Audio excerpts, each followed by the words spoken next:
અયોધ્યામાં ભગવાન શ્રી રામના ભવ્ય મંદિરના પ્રાણ પ્રતિષ્ઠા બાદ દેશભરમાંથી અયોધ્યા ધામના રામલલ્લાના દર્શન માટે સ્પેશિયલ આસ્થા ટ્રેનો ચલાવવામાં આવી રહી છે। તમામ લોકસભા બેઠક વિસ્તારોમાંથી સ્પેશિયલ આસ્થા ટ્રેનો ઉપડી રહી છે, ત્યારે ઔદ્યોગિક નગરી વાપીમાંથી પણ એક આસ્થા ટ્રેને પ્રસ્થાન કર્યું હતું। આસ્થા ટ્રેનમાં વલસાડ ડાંગ લોકસભા બેઠક વિસ્તારના 1300થી વધારે શ્રદ્ધાળુઓ દર્શન માટે રવાના થયા હતા।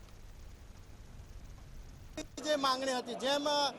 સબરી માતા જેમ પ્રભુ રામચંદ્ર ભગવાનની રાહ જોતા હતા કે રામ ભગવાન આવશે અને એક દિવસ રામ ભગવાન સ્વયંભૂ